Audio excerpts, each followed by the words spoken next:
Now, Sarah, there were plenty of royals in attendance, but there were some notable absences, of course, one of them being Princess Catherine as she undergoes treatment for cancer herself.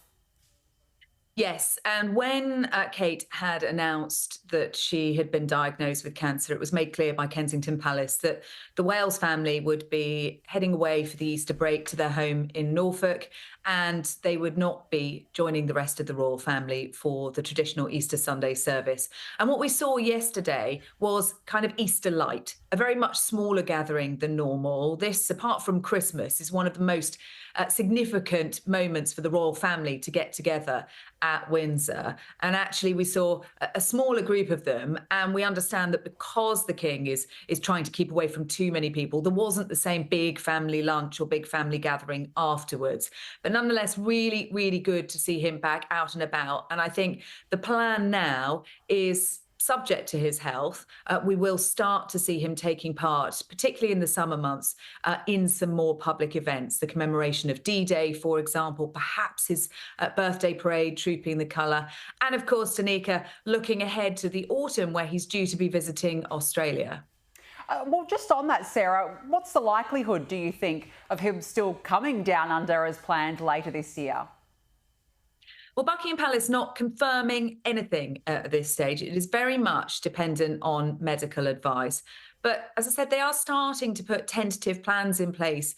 And the signs we're seeing is that the treatment appears to be going well. The fact that his doctors allowed him out yesterday was a really good indication, I think. If he can get to Australia and if his doctors allow it, then I am certain that he will want to be doing that. He's got the Commonwealth Heads of Government meeting, of course, as well.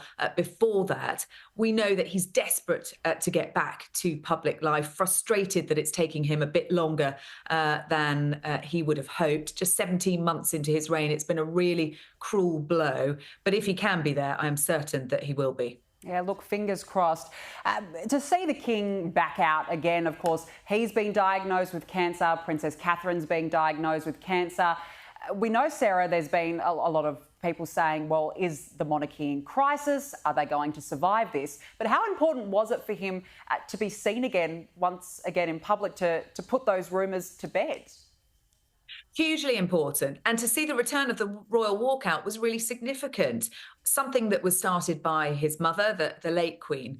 But if you remember back to the days after the Queen had died, that very first return by King Charles to Buckingham Palace, and he and Queen Camilla stopped the car and they did a walkabout with the crowds. It was the first time that he'd heard God Save the King sung out to him. He was very moved by that. And he is buoyed by the public engagements and interactions that he gets. It is certainly something that he tries to do on all of his engagements. So to be cooped up behind closed doors and only having these very small meetings, the audience with the Prime Minister, for example, a couple of meetings. He had 5 people into Buckingham Palace last week for a meeting. But other than that, he really has been kept away from the public. And those are the kind of things that matter most, to be amongst his people, to be hearing from them, to be seeing them, and to be seen. Yeah, it's incredible that he was back out. Good to see him. Sarah Hewson, thank you so much for joining us this evening.